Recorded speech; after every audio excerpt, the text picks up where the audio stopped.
గత భాగంలో తన అల్లరి కారణంగా చిన్న హనుమంతుడు తన అపార శక్తులను మర్చిపోయాడు. తాను కేవలం ఒక సాధారణ వానర బాలుడనే అనుకున్నాడు. కానీ విధి మాత్రం వేరేలా నిర్ణయించింది. ఒకరోజు హనుమంతుడు తన తండ్రి కేసరితో నదీ తీరంలో కూర్చున్నాడు. అప్పుడే ఆ పరిసరాల్లో దివ్యమైన సంగీతంతో నిండిపోయాడు. నారద మహర్షి వీణస్వరం మధురంగా వినిపించింది. ఆ మధురమైన సంగీతం ఏమిటో తెలుసుకోవాలని హనుమంతుడికి ఆసక్తి కలిగింది. ఆయన నారద మహర్షిని గౌరవంగా ప్రార్థించి తనకు సంగీతం వరంగా ఇవ్వమని కోరాడు. నారదుడు ముందుగా ఆయన గానాన్ని వినాలని నిర్ణయించాడు. హనుమంతుడి గానం అంత పవిత్రంగా, అంత శక్తివంతంగా ఉండింది. ఆయన నిలబడ్డ రాయి వెన్నలా కరిగిపోయింది. పాట ఆగగానే ఆ రాయి మళ్ళీ గట్టిగా మారి నారదుడి వీణ అందులోనే చిక్కుకుంది. దాన్ని చూసి నారదుడు నవ్వుతూ ఆ చిన్న అల్లరి హనుమంతుణ్ణి సరదాగా వెంటాడాడు. చివరికి హనుమంతుడు గౌరవంతో నారదుడి పాదాలకు నమస్కరించగానే ఆ వీణ స్వయంగా బయటకు వచ్చింది. ఆయన భక్తిని చూసి నారద మహర్షి ఆశీర్వదిస్తూ హనుమంతుడు సంగీతంలో మహాగురువు అవుతాడని చెప్పారు. ఎందుకంటే ఆయన శ్రీరాముడి నిత్య సేవకుడు. లోకజ్ఞానం సంపూర్ణంగా తెలుసుకోవాలనే ఆశతో హనుమంతుడు సూర్యదేవుని వైపు తన ప్రయాణాన్ని ప్రారంభించాడు. సూర్యదేవుని వద్దకు చేరుకొని వేదాలు మరియు సమస్త జ్ఞానం నేర్పించమని వినమ్రంగా ప్రార్థించాడు. అయితే సూర్యదేవుడు ఎప్పుడూ ఆకాశంలో కదులుతూనే ఉంటాడని, ఒక్క క్షణం ఆగినా లోకం చీకటిలో మునిగిపోతుందని తెలిపాడు.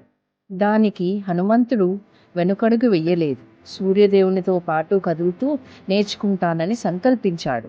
తన దివ్య శక్తితో విస్తరించి వెనక్కి నడుస్తూ ఎప్పుడూ సూర్యదేవుని ముఖాన్నే చూస్తూ ప్రతి క్షణం జ్ఞానం ఆర్జించసాగాడు. అతని అచంచలమైన సంకల్పాన్ని చూసి సూర్యదేవుడు అతనికి సమస్త జ్ఞానాన్ని, శాస్త్రాలు, కర్తవ్యం, నీతి అన్నిటినీ బోధించాడు. విద్య పూర్తయ్యాక గురుదక్షిణగా ఏమి సమర్పించగలనని హనుమంతుడు వినయంగా అడిగాడు. మొదట సూర్యదేవుడు నిరాకరించినా హనుమంతుడు తన అభ్యర్థనను వదలలేదు. చివరికి సూర్యదేవుడు సుగ్రీవుడు కష్టంలో ఉన్నప్పుడు అతనికి సహాయం చెయ్యాలని చెప్పాడు. ఒకరోజు అతనికి నీవు అవసరం అవుతుందని ఉపదేశించాడు. ఆ మాటలను హనుమంతుడు ఆనందంగా అంగీకరించాడు. తర్వాత సూర్యదేవుడు మరో బాధ్యతను అప్పగించాడు. తన కుమారుడు శనిని సరైన మార్గంలో నడిపించమని సూచించాడు. దానికి హనుమంతుడు శనిలోకానికి వెళ్ళి శనిదేవుణ్ణి గౌరవంగా ఆహ్వానించాడు. కానీ గర్వంతో నిండిన శనిదేవుడు కోపంతో మండిపోయాడు. తన శక్తి తరంగాలను విడుదల చేస్తూ హనుమంతుణ్ణి పరీక్షించాడు. అయినా హనుమంతుడు కదలలేదు, భయపడలేదు. ప్రశాంతంగా, అచంచలంగా నిలబడ్డాడు. ఆ క్షణంలో హనుమంతుడు తన శక్తిని మరింత పెంచుకొని తనలోని దివ్యశక్తిని వెలిగించాడు.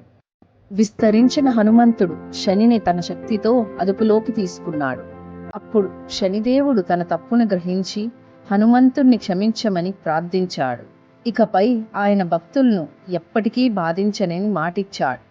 హనుమంతుడు శనిని తిరిగి సూర్యదేవుని వద్దకు తీసుకువచ్చాడు. దాన్ని చూసిన సూర్యదేవుడు ఎంతో ఆనందించాడు. అప్పుడే ప్రపంచానికి తెలిసింది, నిజమైన శక్తి అంటే బలం మాత్రమే కాదు, వినయం, సహనం, భక్తి కూడా అని. ఇది కేవలం ఆరంభం మాత్రమే. తర్వాతి భాగంలో సుగ్రీవుడు, శ్రీరాముడు, లక్ష్మణుడు హనుమంతుడి జీవితాన్ని ఎలా మార్చారో తెలుసుకుందాం.